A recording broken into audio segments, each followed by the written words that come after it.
સ્થાનિક સ્વરાજ્યની ચૂંટણીના જંગના પરિણામો સામે આવી રહ્યા છે। એક મહાનગરપાલિકા, 68 નગરપાલિકા, 3 તાલુકા પંચાયતની ચૂંટણીના પરિણામો જ્યારે સામે આવી રહ્યા છે ત્યારે જૂનાગઢ મહાનગરપાલિકામાં સ્પષ્ટપણે ભાજપનો ભગવો લહેરાઈ ચૂક્યો છે। જાહેર પરિણામમાં ભાજપનો 666 બેઠક પર વિજય થઈ ચૂક્યો છે। જાહેર પરિણામમાં કોંગ્રેસનો 65 બેઠક ઉપર વિજય થયો છે। ચૂંટણીના પરિણામો મોટા ભાગના સ્પષ્ટ થઈ ચૂક્યા છે। જાહેર પરિણામમાં ભાજપનો 666 બેઠક પર વિજય થયો છે, જ્યારે કોંગ્રેસનો 65 બેઠક ઉપર વિજય થયો છે। તફાવત ઘણો મોટો જોવા મળી રહ્યો છે। જૂનાગઢ મહાનગરપાલિકા ઉપર ભાજપનો કબજો જોવા મળી રહ્યો છે। રસાકસી ખૂબ ઓછી જોવા મળી રહી છે। જૂનાગઢમાં અત્યાર સુધીમાં ભાજપે 60માંથી 33 બેઠક પર સંપૂર્ણપણે વિજય મેળવી લીધો છે। વોર્ડ નંબર 10માં ભાજપની આખી પેનલનો વિજય થઈ ચૂક્યો છે। ગાંધીનગર તાલુકા પંચાયતની શેરથા બેઠક ઉપર કોંગ્રેસની જીત થઈ છે, તો સાથે જ ડાકોરમાં ભાજપના 5 અને અપક્ષના 8 ઉમેદવારોનો વિજય થયો છે। ઓલ ઓવર જોવા જઈએ 666 બેઠક ભાજપના ફાળે જઈ ચૂકી છે, જ્યારે કોંગ્રેસે 65 બેઠક ઉપર કબજો મેળવ્યો છે। ધ્રોલ વોર્ડ નંબર 3માં ભાજપના 3, અપક્ષના 1 ઉમેદવારનો વિજય જૂનાગઢ મહાનગરપાલિકા આખી ભાજપે કબજે કરી લીધી છે। ધરમપુર નગરપાલિકા ઉપર ભાજપનો કબજો 37 બેઠક, માફ કરશો 37 બેઠક ઉપર જૂનાગઢ મહાનગરપાલિકામાં બીજેપીએ જીત મેળવી લીધી છે। ધરમપુર વોર્ડ નંબર 4માં પણ ભાજપની પેનલનો વિજય। અત્યાર સુધીના જે રુઝાન સામે આવી રહ્યા છે, મોટા ભાગે દરેક બેઠકો ઉપર સ્પષ્ટ બહુમતી નગરપાલિકાની જે ચૂંટણીઓ છે, નગરપાલિકાની બેઠકો છે, બીજેપી કબજે કરવામાં ચોક્કસપણે સફળ થતું દેખાઈ રહ્યું છે। જે આ વખતના સ્થાનિક સ્વરાજ્યની ચૂંટણીના પરિણામો અત્યારે આપણે જોઈ રહ્યા છીએ, શું લાગી રહ્યું છે તમને? કારણ કે મોટાભાગનું ચિત્ર સ્પષ્ટ થઈ ચૂક્યું છે, કારણ શું? 3 બાબતો આમાં ધ્યાનમાં રાખવા જેવી છે। પ્રથમ બાબત કે ભારતીય જનતા પાર્ટીનું પરફોર્મન્સ ક્રમશઃ સારું ને સારું રહ્યું છે। લોકસભાનું જોઈ લો, વિધાનસભામાં પણ ઘણી બધી વિધાનસભાઓ ઘણા બધા રાજ્યોમાં એને કબજે કરેલી છે। એ ઉપરાંત એનું જે સંગઠનાત્મક પ્રવૃત્તિ છે કે જે સંગઠન ગ્રામ્ય લેવલે પણ નીચે કક્ષાએ કરે છે, અને એના હિસાબે ભારતીય જનતા પાર્ટીનો વિજય દેખાઈ રહ્યો છે। અને બીજી બાબત એ કે અત્યાર સુધી કોંગ્રેસ કે જે ગ્રામ્ય અને શહેરી ગ્રામ્ય વિસ્તારમાં ખૂબ જ પકડ ધરાવતી હતી, એ એવું લાગે છે કે ધીરે ધીરે પકડ ગુમાવી રહી છે। પકડ ગુમાવવા માટે કોંગ્રેસે ખૂબ જ આત્મમંથન કર્યું, કારણ કે જ્યારે પણ ગ્રામ્ય વિસ્તારનો આવે, સૌરાષ્ટ્ર કચ્છનો રહ્યો કે પછી નોર્થ ગુજરાતનો રહ્યો કે સાઉથ ગુજરાતનો, ત્યારે હંમેશા ગ્રામ્ય વિસ્તારમાં કોંગ્રેસનું પરફોર્મન્સ હંમેશા સારું રહ્યું છે, બીજેપીનો વિજય હોવા છતાં। પણ અત્યારનું જે પરફોર્મન્સ આપણે જે રીતે સ્થાનીય રાજ્યની ચૂંટણી જોઈ રહ્યું છે, તો એમાં ચોક્કસપણે કોંગ્રેસને ઘણું બધું આત્મમંથન કરવાની જરૂર છે, કારણ કે દરેક જગ્યાએ ઉપરથી નીચે સુધીમાં એ પછડાટ ખાતી આવી રહી છે। અલબત્ત એ લોકો દોષારોપણ કરે છે કે ભાઈ આ લોકો ધાક ધમકીથી વોટ લે છે, એવું નથી, કારણ કે આમાં પ્રશ્ન એ છે કે પ્રજાનો વિશ્વાસ જીતવો જરૂરી છે। જો તમે પાયાના લેવલ પર જીતશો તો ચોક્કસપણે આવશો। અહીંયા એક ત્રીજી વસ્તુ ખૂબ જ નેત્રદીપક એવી છે કે અપક્ષનો પણ સારું એવું પરફોર્મન્સ બતાવે છે હમણાં કોંગ્રેસ કરતાં। એ ઉપરાંત સમાજવાદી પાર્ટી પણ આવી જાય છે, અને ભાજપ માટે પણ એક ચિંતાજનક એવી છે કે જે સારામાં સારા લીડર હોય છે, કે જેનું વર્ચસ્વ જૂનાગઢમાં સારામાં સારું છે, એનો પુત્ર હારી જાય છે। અલબત્ત ભાજપ સારું પરફોર્મન્સ ચોક્કસપણે કરે છે, પરંતુ એ લોકોએ જોવું કે અહીંયા મતદારો છે એ ખૂબ જ જાગૃત છે। મતદારો હંમેશા વિકલ્પ શોધતા હોય છે। તમે જોઈ શકશો કે દ્વારકામાં પણ આપને આપેલું છે, જો સારો અને મજબૂત ઉમેદવાર હોય અને કોંગ્રેસ ચોક્કસપણે એને આપે કે ભાઈ હું તમારે સાથે છું, તમારા કામો કરી લઈશ ધ્યાનમાં। સ્થાનિક ચૂંટણીમાં હંમેશા લોકસભા અને ધારાસભાની ચૂંટણી કરતાં જુદી જ હોય છે, કારણ કે લોકલ જે પ્રશ્નો હોય છે એ જ। આપણે કુતિયાણાનો દાખલો લઈએ તો આપણે કુતિયાણામાં કોંગ્રેસ ઊભી જ નથી, અહીંયા ભાજપ અને સમાજવાદી પાર્ટીની લડાઈ જારી છે। એમાં જોઈએ છે કે હવે રિઝલ્ટ શું આવે છે, કારણ કે ભત્રીજા અને ફૈબા વચ્ચેની લડાઈ છે, એટલે પરિવારની લડાઈ છે, અને અહીંયા પણ એક સ્થાનિક મુદ્દાઓ ચોક્કસપણે જોઈ લઈ। રાણાવામાં પણ સમાજવાદી પાર્ટીનું પરફોર્મન્સ, એટલે કોંગ્રેસ જે એલિગેશન કરે છે તો જો અહીંયા કેમ પરફોર્મન્સ સારું નથી, ચોક્કસપણે એ લોકોએ આત્મમંથન કરી અને પુનર્જીવિત થવું હોય તો ચોક્કસપણે લોકોની જઈને વિશ્વાસ કરવો પડે. ભલે 1 વર્ષ લાગે, 2 વર્ષ લાગે, જો એ લોકો જીતશે તો ચોક્કસપણે મતદારો પણ એની ફેવરમાં આવશે, કારણ કે મતદારો હંમેશા વિકલ્પ શોધતા હોય છે. અહીંયા એક બીજી વસ્તુ એક સ્પષ્ટ કરી દઉં કે હંમેશા એવું જોતા હોય છે કે શાસન વિરોધી મતદારો મત કરતા હોય છે, પણ આપણે જૂનાગઢનો પણ દાખલો લઈએ કે ગયા ટર્મમાં બીજેપીએ 60માંથી 54 સીટ જીતી છે, અત્યારે 37માં એ ઓલરેડી જીતી ચૂકી છે, એટલે કે બહુમત આવી ગયું છે, તો બીજી વાર પણ એ શાસન કરવા જઈ રહી છે. એવી રીતે નગરપાલિકાઓમાં પણ એ આગળ વધી રહી છે, તાલુકા પંચાયતોમાં પણ આગળ વધી રહી છે. કોંગ્રેસને ઘણું બધું શીખવાનું છે આમાંથી. કોંગ્રેસ એક ખૂબ જ સમર્પિત અને લોકો વચ્ચેની પાર્ટી છે, અને જો આમાંથી એ લોકો નહીં શીખે તો ચોક્કસપણે નામોશી થઈ જશે, અને આપ અને સમાજવાદી પાર્ટી જેવી સ્થાનિક પાર્ટીઓ છે એ આગળ આવી શકશે. ધારાસભ્ય વિમલ ચુડાસમાનું જે પરિણામ આવ્યું, સાથે જ ગિરીશ કોટેચાના પુત્રની હાર, આ દિગ્ગજ ઉમેદવારોની હાર શું સૂચવે છે? જો આમાં ક્ષેત્રીય મુદ્દાઓ જે છે તે પણ ખૂબ જ મહત્ત્વના હોય છે, અને સ્વાભાવિક છે કે કોઈ પણ જગ્યાએ જ્યારે આ રીતે જનતા સમર્થન આપે છે અથવા તો એમનો જે અણગમો આ રીતે વ્યક્ત કરે છે, તો એના વિશે મનોમંથન ને ચર્ચાની વાત તો અમારે કરવી જ રહી, અને અમે આવતી વખતે પણ એની અંદર શું શું સુધારા થઈ શકે અથવા આના જે કારણ છે તેની અંદર પણ મનોમંથન કરીશું. પણ મારે એક બહુ અગત્યની વાત ઉમેરવી છે આપના જેવા જાગૃત માધ્યમથી, કહેવું છે ગુજરાતની જનતાને કે અહીંયા જે ફ્રી એન્ડ ફેર ઇલેક્શન્સ છે ને, તો મને લાગે છે એક આ આદર્શ પરિસ્થિતિ છે કે આટલા બધા વોટર્સે ખૂબ સારી રીતે વોટિંગ કર્યું, પણ કોંગ્રેસના મિત્ર આપણે જેમ જોયું એમ આક્ષેપબાજીમાંથી ઉપર નથી આવતા. એ લોકો જે છે 150થી વધારે કદાચ ઇલેક્શન્સ રાહુલભાઈ હાર્યા હશે, તે છતાં એ લોકો સ્વીકારવા તૈયાર નથી, અને એમના જે સગવડિયા સાથી આમ આદમીવાળા છે એ લોકો પણ કહેતા હતા કે અમારા માણસોને ખરીદ્યા વગેરે. તો ત્યારે લો એન્ફોર્સમેન્ટ એજન્સીઝ એમના દ્વારે ગઈ, જ્યારે અમે લોકો એની સંજ્ઞાન લઈને જે પણ વ્યક્તિએ ત્યાં કમ્પ્લેન કરી હશે, તો એ લોકો કહે છે કે ભાઈ અમને તો કોને ફોન કર્યો તો અમને ખબર નથી. એટલે આ બહુ હાઈ ટાઈમ છે કે જનતાને હવે તમે પ્લીઝ આ રીતે અંડર એસ્ટિમેટ ના કરો. જનતા છે તે શક્તિશાળી છે, એક ખેડૂત છે, એક સ્ત્રી છે, એક બાળક છે, અને 18 વર્ષથી ઉપરનો એક યુવાન છે, તેના હાથમાં શક્તિ છે, અને એ જે એમ્પાવરમેન્ટ છે એ ભારતીય જનતા પાર્ટીએ બતાવ્યું છે. નરેન્દ્રભાઈ મોદીજીની સરકારે એ બતાવ્યું છે કે એ લોકોની અંદર કેટલો પાવર છે, એ લોકોને શું શું વસ્તુઓનો લાભ સરકાર આપે છે, અને એનાથી એ લોકોની પોતાની શક્તિ સારી રીતે સમાજ માટે, દેશ માટે અને પરિવાર માટે અને પોતાના માટે કેવી રીતે વાપરી શકે છે ભારતીય જનતા પાર્ટીએ બતાવ્યું છે. અને મને લાગે છે કે આજે આપણે આંકડા જોઈ રહ્યા છે તે એનું જ પરિણામ છે કે આજે એક જાગૃત યુવાન ગુજરાતનો, એક જાગૃત બહેન, એક જાગૃત ખેડૂત જે છે તે ઘરેથી નીકળી અને ભારતીય જનતા પાર્ટીને મત આપે છે. અને આવી જે આક્ષેપ પ્રત્યાક્ષેપ કરતી પાર્ટીઓ છે તેનું શું રિઝલ્ટ આવે છે એ પણ આપણે આજે જોઈ રહ્યા છે. બીજું કે અત્યાર સુધી પરંપરાગત બેઠકોનું મહત્વ ખાસું જોવા મળી રહ્યું હતું કે કોઈ એક બેઠક છે તો પરંપરાગત રીતે બીજેપીની છે અથવા તો કોંગ્રેસની જ છે, પરંતુ હવે ચિત્ર બદલાતું જતું જોવા મળી રહ્યું છે. બીજી વાત, જાતિગત સમીકરણો મોટે ભાગે અત્યાર સુધી જોવા મળતા હતા, એ પણ ક્યાંક ને ક્યાંક કાચા પડી રહ્યા છે. બીજી એક બાબત કે અત્યાર સુધી જો ખરેખર બદલાવ લાવવાની જરૂર હોય તો તમારો જે નીચેના કાર્યકર્તા છે, સ્થાનિક સ્વરાજ્યની ચૂંટણીના જે લોકોની વધારે નજીક હોય છે, કનેક્ટ હોય છે, પણ એમાં પણ ક્યાંક કચાશ જોવા મળતી હોય એવું લાગી રહ્યું છે. ખરા કાંઈ સ્થાનિક સ્વરાજ્યની ચૂંટણી છે, બહુ નાનું લેવલ, એટલે કે જે નજીકનો નેતા છે એ લોકોની સાથે હોય છે, લોકોના પ્રશ્નોને સોલ્વ કરવા માટે ઊભો હોય છે, શું એમાં પણ ક્યાંક કચાશ રહી ગઈ? નહીં, કોંગ્રેસ પાર્ટીના કાર્યકર્તાઓ ખૂબ ઉત્સાહથી લડ્યા છે, અને હું પહેલાં પણ કહ્યું એમ કોંગ્રેસ પાર્ટીના કાર્યકર્તાઓને સલામ કરું છું કે આ વિપરીત પરિસ્થિતિઓમાં ગુંડાગર્દીની સામે, તાનાશાહીની સામે મજબૂતીથી લડ્યા છે, અને ક્યાંક પરિણામોમાં અમારા મતની ટકાવારીમાં વધારો થઈ રહ્યો છે, ક્યાંક થોડી ઘણી સીટોમાં વધારો થઈ રહ્યો છે, અને કોંગ્રેસ પાર્ટી ચૂંટણી લડી મહત્વની વાત છે.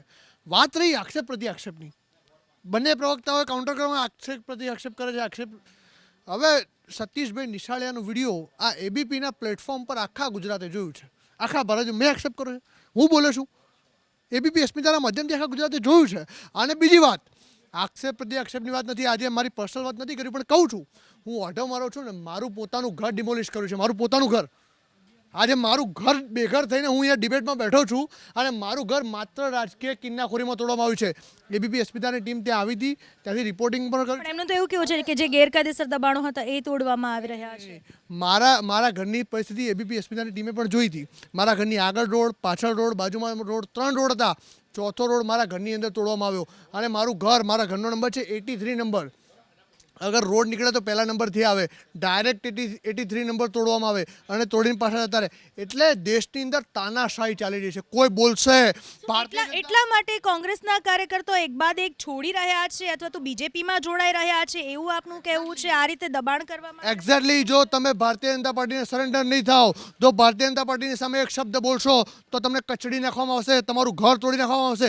વિચાર કરો, હું પાર્ટીનો પ્રવક્તા છું, ટીવી ડિબેટમાં રોજ આવું છું, જાગૃત છું, તેમ છતાં મારું ઘર જો તોડીને કચડી નાખતા હોય તો એ નાના કાર્યકર્તાનું શું થાય? એ સામાન્ય નાગરિકની આ ગુજરાતની અંદર શું હાલત હશે એનાથી તમે કલ્પના કરી શકો છો. કારણ કે ભારતીય જનતા પાર્ટી એ હવે લોકશાહી ખતમ કરીને તાનાશાહી સ્થાપિત કરવા તરફ આગળ વધી રહી છે. અને આ મારું ઘર તોડ્યું વાત તમે આક્ષેપની વાત કરતા એટલે મારે કરવી પડે છે કે આ લેવલ ઉપર ચાલી રહી છે રાજનીતિ આ ગુજરાતની અંદર. બીજી વસ્તુ સવાલ અહીંયા એ થાય છે કે કોંગ્રેસના ઉમેદવારનું તો એવું કહેવું છે કે જે કોંગ્રેસના કાર્યકર્તાઓ છે ને તોડી પાડવામાં આવે છે અને જીત આ રીતના મેળવવામાં આવી રહી છે. તમારું શું કહેવું છે કે આવું કોઈ મતદાર ઉપર દબાણ કરી શકે ખરા? જે પરિણામો અત્યારે સામે આવી રહ્યા છે એમાં આવી વસ્તુ કોઈ ભાગ ભજવી શકે ખરા? એ પરિસ્થિતિની જરૂર વધારે ત્યારે પડે કે જ્યારે ભારતીય જનતા પાર્ટી આશંકિત હોય એના વિજય માટે. નંબર 1, 68 નગરપાલિકાઓની ચૂંટણી થઈ રહી છે ને હજી ટેલીમાં 68 બેઠક સુધી કોંગ્રેસ ત્યાં આગળ પહોંચી નથી.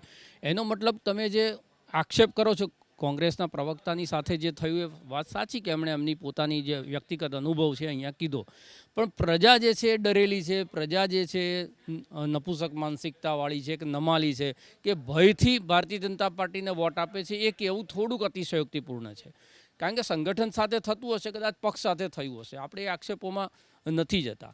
પણ જ્યારે ઓલ ઓવર વોટિંગ પેટર્ન તમે જુઓ ને એમાં 90% વોટ ભારતીય જનતા પાર્ટી તરફ જતા હોય. ડરના મારા ઠીક છે, જે કોંગ્રેસનો વોટર્સ છે એમાંનો થોડો ઘણો હિસ્સો જે છે એ એના સમર્થકો સીધા જે પક્ષ જોડે સંકળાયેલા હોય એવા લોકો કદાચ એનાથી ડરતા હોય. પણ સામાન્ય પ્રજા આખી આ ડરના વાતાવરણની અંદર આ વોટિંગ કરે છે એવું કહેવું થોડુંક અતિશયોક્તિપૂર્ણ છે. અને બીજી વસ્તુ, ગિરીશ કોટેચાની સામે જે કોંગ્રેસના ઉમેદવાર ચૂંટણી લડ્યા અને અપક્ષના કારણે એ હાર્યા, એ કોંગ્રેસના ઉમેદવાર જેવું પરિણામ આવ્યું એની સાથે ભારતીય જનતા પાર્ટીનો ખેસ નાખ્યો છે. હમણાંની જ આ તાજી બનેલી આ ઘટના છે.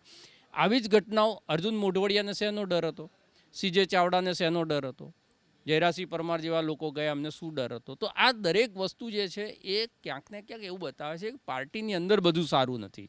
જે રીતે ભરતસિંહ સોલંકી, દીપક બાબરિયાને પાર્ટીની અંદરથી અત્યારે બહાર મૂકવામાં આવ્યા, એમની પ્રભારી તરીકેની જે ભૂમિકા હતી જમ્મુ કાશ્મીર અને હરિયાણાની અંદર, એ ભૂમિકાનું સંજ્ઞાન લઈ હવે વાત એવી ચાલી રહી છે કે ભરતસિંહ સોલંકીએ કંઈક નવું કરવા જઈ રહ્યા છે.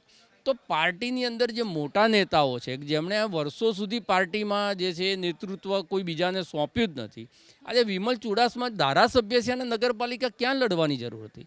એમણે નાના કાર્ય, કપિલભાઈ જેવા લોકો કે મુકેશભાઈ જેવા લોકો જે લડતા હોય લોકો માટે, રોજ આવીને અહીંયા ટીવી ડિબેટમાં નબળી પીચ ઉપર બેટિંગ કરતા હોય, એવા લોકોને પાર્ટીએ આગળ કરવા જોઈએ ને નેતાઓએ જે નિષ્ફળ સતત જઈ રહ્યા છે એમને પાછળ તો રિફ્રેશમેન્ટ બટન તો દબાવવું પડશે. ભારતીય જનતા પાર્ટી જીતતી આવી છે તે છતાં એમના સંગઠનની અંદર તમે આજે નહીં કહી શકો કે કાલે કોણ પ્રમુખ બનશે કે દિલ્હીની અંદર કોણ મુખ્યમંત્રી બનશે, કારણ કે એની અંદર કોઈ પણ વ્યક્તિને એ લોકોએ આ કરીને બતાવ્યું છે. તમારે રિફ્રેશમેન્ટ તો કરવું પડે, આશાવાદ તો કાર્યકર્તામાં જગાવવો પડે કે ભાઈ તમારોય નંબર આવશે. આ 10 જ જણા જે છે એ વર્ષો સુધી પાર્ટી ઉપર કબજો જમાઈને નહીં બેસે. આ બધી જ વાતો છે. એટલે આંતરિક એમના સંગઠનની બાબતો છે, એમની કામ કરવાની પદ્ધતિની બાબત છે અને એના કારણે ક્યાંક ને ક્યાંક વિશ્વસનીયતા પ્રજાની અંદર એમણે ગુમાવી દીધી. અત્યારના જે ચૂંટણીના પરિણામોનું ત્રાજવું જોવા જઈએ, એક તરફથી 666 3 આંકડા, 666 ઉપરથી બીજો ત્રાજવું છે એમાં છે માત્ર 65. આનું કારણ તમે શું કહો છો? જો આંકડા જોઈએ ને તો 90% ભાજપ લઈ ગયું અને 10%, 65 એટલે 10% કોંગ્રેસ પાસે. એ કોંગ્રેસની પેલા વિકલ્પ તરીકે કદાચ લોકોએ વિચાર્યું હશે, કારણ કે જેમ ગિરીશ કોટેચા જેવા એના પુત્રને હરાવવા માટે કોઈ મત આપવા છે એટલે એ મત મળ્યા હોય એવું માની શકીએ. એટલે આખા ઓવરઓલ રાજ્યના જે સ્થાનિક સ્વરાજ્યની ચૂંટણી તો લોકો સાથે સીધા સંપર્કની ચૂંટણી છે. તમે તમારો નેતા એવો હોવો જોઈએ કે લોકોને ઓળખતો હોય, લોકો સાથે રહેતો હોય, લોકો સાથે જીવતો હોય. જો વિપક્ષ તરીકે કોંગ્રેસ, એવું કહેવાય કે બધી જગ્યાએ ભાજપની સત્તા હતી ને અમારા હાથમાં કંઈ નહોતું, તો વિપક્ષ તરીકે કોંગ્રેસ જો સબર રહ્યો હોય, સશક્ત રહ્યો હોય અને લોકો સાથે સંપર્કમાં રહ્યો હોત તો કદાચ આ 65ની જગ્યાએ ઉલટું થઈ શકતે. કારણ કે લોકોને જો હંમેશા એવું છે, ઘરે કોઈ પણ આપણે કંઈ પણ કામ કરતા હોય, એક વસ્તુ કાયમ આપણી હાથે હોય તો આપણને કંઈ પરિવર્તનની ઈચ્છા થાય અને લોકો સત્તાથી ક્યારેક ને ક્યારેક નારાજ થતા જ હોય છે, તો એ નારાજ લોકોને શોધીને એ લોકોને પોતાના તરફ ખેંચવાનો બહુ સારો સીધો વિકલ્પનું કામ હોય છે. કારણ કે વિપક્ષે કંઈ કરવાનું જ નથી હોતું, માત્ર લોકો જે નારાજ થયા હતા નગરપાલિકામાં બેસી જવાનું, આજે તારું કામ નથી થયું, ચાલ લાવ હું કરી આપું, લાવ હું કરું, એટલા નાના નાના કામો પણ જો તમે લેતા થાઓ, કોઈના આવકનો દાખલો કરી આપો, તો તમારા સંપર્કમાં આવે, તમારા સંપર્કમાં આવ્યા પછી એ બીજા 10ને વાત કરે, બીજા 10ના સંપર્કમાં આવે અને સામાન્ય પણ કાર્યકર્તાઓ જ નથી. એવું કહેવાય છે કે કોંગ્રેસ એ નેતાઓની પાર્ટી રહી છે, માત્ર નેતાઓ રહ્યા, એની પાસે કાર્યકર્તા જ નથી. અને એ અહીંયા જોઈએ છે કે અનેક નગરપાલિકાઓમાં કોંગ્રેસ પાસે ઉમેદવારો નહોતા. વિમલ ચુડાસમા કેમ ઉભા રહ્યા મને ખ્યાલ નથી, કદાચ પણ ત્યાંય કદાચ એવું હોઈ શકે કે એટલા પૂરતા ઉમેદવારો નહીં હોય, એવી શક્યતાઓ જોવાય. એટલે કોંગ્રેસ અનેક નગરપાલિકામાં ઉમેદવાર નથી, મીન્સ કે તમારી પાસે કાર્યકર્તાઓ જ નથી, કોઈ ચૂંટણી લડવા જ નથી માંગતો, અને જે લડવા માંગે છે એ પણ પહેલેથી સોદો નક્કી કરી નાખે છે કે ભાઈ હું ઊભો રહીશ, મને ટિકિટ મળવાની છે, ઊભો રહીશ અને હું કાલે પાછું ફોર્મ ખેંચી લઈશ, એટલે મારું તો ઘરનું થઈ ગયું, ગામનું જે થવું એ થાય. તો આ માનસિકતા પર કયો મત આપે, કોણ વિશ્વાસ મૂકે તમારા પર? બીજા પક્ષો અહીંયા એટલે સક્રિય નથી. અપક્ષોને માની લો કે સ્થાનિક કોઈ નેતા, કોઈ સારો નેતા હોય કે જે અપક્ષ તરીકે ચૂંટાઈ આવે, તો પણ સત્તા પક્ષે જે બેઠા હોય એની સાથે એને હાથે ચાલવું પડે. અત્યારે જો કેટલાય અપક્ષો ચૂંટાયા પછી તરત જાહેરાત કરી દીધી કે અમે તો ભાજપ તરફી છીએ, અમે તો ભાજપના સહયોગથી કામ કરીશું, કારણ કે એને ખબર છે કે કાલે સવારે મારે જ નગરપાલિકામાં સત્તા સ્થાને ભાજપ બેસવાની છે અને એની પાસે જ કામ કરાવવાનું છે, તો આજે જ દાવ નાખી લઉં. એટલે એ અપક્ષ જે ઉમેદવારો છે એ પણ અત્યારથી કહેવા માંડે કે હું તો મોદીમાં વિશ્વાસ મૂકું છું, મારે સ્થાનિક પ્રશ્નો માટે લડું હતું અને ટિકિટ ના મળી એટલે લડ્યો હતો. એટલે આ જુઓ છો, એટલે કોંગ્રેસ એની આશા લોકો પાસે, કોંગ્રેસ પાસે આશા છે કે ભાઈ અમને જો ભાજપથી કંઈ નારાજ થઈશું અથવા તો અમને સત્તા સ્થાને બેસેલા લોકોથી કંઈ નારાજ હશે તો અમે વિપક્ષ પાસે જઈશું, પણ વિપક્ષ પાસે ગયા પછી તો રડવાનો વાર આવવાનો છે. એના કરતાં તો લોકો ચૂપ બેસશે અથવા તો ભાજપને હાજી હા કરે. રુઝાન જે રીતના આવી રહ્યા છે તેના ઉપરથી એવું કહી શકાય કે ખરા કે ક્યાંક ને ક્યાંક લોકશાહીમાં હવે હેલ્ધી કોમ્પિટિશન ખતમ થતી જતી દેખાઈ રહી છે. જી બિલકુલ નહીં, કારણ કે મેં પહેલાં પણ કહ્યું કે જનતા ભારતીય જનતા પાર્ટીને સમર્થન આપે છે કારણ કે કરેલા વાયદાઓ પૂરા કરે છે, એટલે આ એક વિશ્વાસનો સવાલ છે. તમે લોકશાહીની વાત કરો છો, જે વિપક્ષના પણ ભાઈએ વાત કરી, તો બીજી પાર્ટી ક્યાંક ને ક્યાંક કોઈક નાનકડી કંઈ બેઠક કે કંઈક જીત પણ આપણને દેખાય છે, બતાવે છે કે લોકશાહી કેટલી જીવિત છે. અને આ વિપક્ષ જે છે એ રાજ્યમાં એક પ્રકારની અફવાઓ ફેલાવવાનું, બૂથ ઉપર અરાજકતા ફેલાવવાનું અને મીડિયામાં આવીને તથ્ય વગરના આક્ષેપો કરવાનું એનું કામ કરે છે. તો જનતા બી સમજી ગઈ છે કે આમની પાસેથી શું આશા રાખી શકીએ, અને આ જ કારણ છે કે ભારતીય જનતા પાર્ટીનો કાર્યકર્તા હંમેશા લોકોની વચ્ચે રહીને એના પ્રશ્નો એના પોતાના હોય એ પ્રમાણે એનો ઉકેલ લાવવા માટે કાર્યરત છે. જે માઇક્રો મેનેજમેન્ટ છે અને મોદીજીનું નેતૃત્વ છે, આ જ બધા કારણો છે કે વર્ષોથી જે કામ કર્યા હતા પૂરા કર્યા. તમે 2020-21માં પણ જો સ્થાનિક સ્વરાજમાં 90%થી વધારે સીટો આવી, જે કરેલા વાયદા છે પૂરા કર્યા છે, એનું જ આ પુનરાવર્તન આપણને આજે આ પરિણામોમાં જોવા મળી રહ્યું છે કે કેટલું સારું કામ થયું છે અને સર્વાંગી વિકાસ થયો છે. અને આજે બધા આક્ષેપો છે એ તદ્દન કોઈ પણ પ્રકારના તથ્ય વગરનું છે. લોકો સમજી ગયા છે, હવે બહુ હાઈ ટાઈમ છે કે વિપક્ષે સમજવાની જરૂર છે. પ્રકાશ, પાછળનું કારણ શું જોવા મળી રહ્યું છે? કારણ કે ઘણી વખત એવું પણ બને છે કે જીત બાદ જે રીતના રાજકીય વિશ્લેષકોએ પણ કહ્યું કે પક્ષ પલટો કરી દેવામાં આવે છે, અથવા તો ક્યાંક ને ક્યાંક લોકોનો વિશ્વાસ કેળવવામાં પાછળ પડે છે, અથવા તો એવું બને છે કે લોકોના સુધી પહોંચવામાં જ અસમર્થ થાય છે. આટલા બધા કારણો છે, તમને શું લાગી રહ્યું છે? જો સૌથી પહેલાં તો જે પક્ષ છોડીને જાય છે ને એની અંદર પ્રલોભનો અને ક્યાંક ને ક્યાંક એના પોલિટિકલ કેરિયર હોય, એના જે કેસો હોય એના ઉપર સકંજો એવો આવે કે એને પક્ષ છોડવા ઉપર મજબૂર થવું પડે. બીજી વાત એવી છે કે જે નિષ્ણાતોએ કહ્યું અને બીજેપીના પ્રવક્તાએ કહ્યું, આ બંને વાત જે આક્ષેપ પ્રતિ આક્ષેપની છે, તો મારે એવું કહેવું છે કે આ જે ખ્યાતિકાંડ આયુષ્યમાન યોજના જે છે એની અંદર થયું, એ શું આક્ષેપ છે? લોકો મરી ગયા એટલા બધા, તો શું એને આક્ષેપ કહી શકાય? આપણે હરણીકાંડ કહીએ તો શું એને આક્ષેપ કહેવાય? આપણે મોરબીની વાત કરીએ તો શું એને આક્ષેપ કહેવાય? દરેક જગ્યાએ જે એમની યોજના છે એની અંદર ભ્રષ્ટાચાર થાય છે, તો શું એને આક્ષેપ કહેવાય? તમે કેવાયસી, આટલા બધા ભ્રષ્ટાચાર, આટલી બધી તમે નેગેટિવ વાત કરી, છતાં એક તરફી પરિણામ આવવાનું કારણ શું? એ જ તો સરપ્રાઈઝ છે ને. તમે જે સવાલ કરો છો ને એ જ અમે કરીએ છીએ કે આટલી બધા પેન્ડિંગ પ્રશ્નો, જે કેવાયસીની વાત હતી, સાહેબ તમે જુઓ કે ગામડે ગામડે તાલુકે લોકો 2 વાગ્યા સુધી રાત્રે લાઇનમાં ઊભા રહ્યા છે, તોય પણ એ લોકો આજે મત એની તરફ ગયો તો એ સરપ્રાઈઝ લાગે છે. બીજી વાત એવી છે, એમણે હમણાં વંશવાદની વાત કરી. આપણા દેશના ગૃહમંત્રી છે, એમના દીકરા કઈ જગ્યાએ બેઠા છે, તમે વંશવાદ ક્યાં લાવો છો? તમે ગિરીશ કોટેચાના પુત્રને ટિકિટ આપો છો અને હારી જાય છે તો વંશવાદ ત્યાં નથી આવતો. એક આંગળી આપણે કોઈની આગળ ચીંધીએ ને તો 3 આંગળી આપણી બાજુ આવે. એટલે પરિવારવાદની વાત હવે ભાજપ ના કરે તો વધારે સારું. શું કોઈ ભાજપમાં કાર્યકર્તા નહોતા તો ગૃહમંત્રીના દીકરાને તમે ક્રિકેટ બોર્ડમાં બેસાડો. એટલે કહેવાનો મતલબ બધાને પોતાનો લાભ દેખાય છે, બધાને પોતાના દીકરા દેખાતા હોય. એટલે વંશવાદની વાત કોંગ્રેસ તરફ કદી કરવી નહીં. બીજી વાત એવી છે કે કોંગ્રેસનો કાર્યકર્તા આજની પરિસ્થિતિ પ્રમાણે ક્યાંક ને ક્યાંક કાચો પડ્યો છે એવું સહજ કબૂલ કરું છું. અને એમાં આગલા દિવસોમાં અમારે મનોમંથન કરી અને અમારે આગળ વધવાનું છે. ચોક્કસથી મનોમંથન દર વખતે કરવામાં આવી રહ્યું છે. લોકસભાની ચૂંટણી, વિધાનસભાની ચૂંટણી, હવે જ્યારે સ્થાનિક સ્વરાજ્યની ચૂંટણી છે ત્યારે પણ ક્યાંક ને ક્યાંક એક તરફી પરિણામ જતા દેખાઈ રહ્યા છે. જૂનાગઢ મહાનગરપાલિકામાં તો 37 બેઠક બીજેપીએ કબજે કરી લીધી છે, જ્યારે નગરપાલિકામાં 68માંથી 22 બેઠક ભાજપના ફાળે જઈ ચૂકી છે.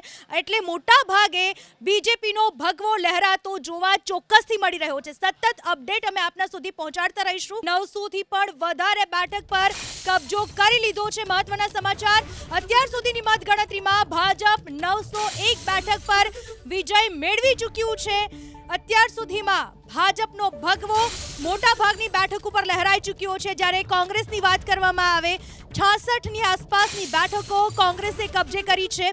112 બેઠકો ઉપર કોંગ્રેસે અત્યારે વિજય મેળવ્યો છે. નગરપાલિકા જે 68 નગરપાલિકામાંથી બીજેપી 22 નગરપાલિકા પર કબજો કરી ચૂક્યું છે.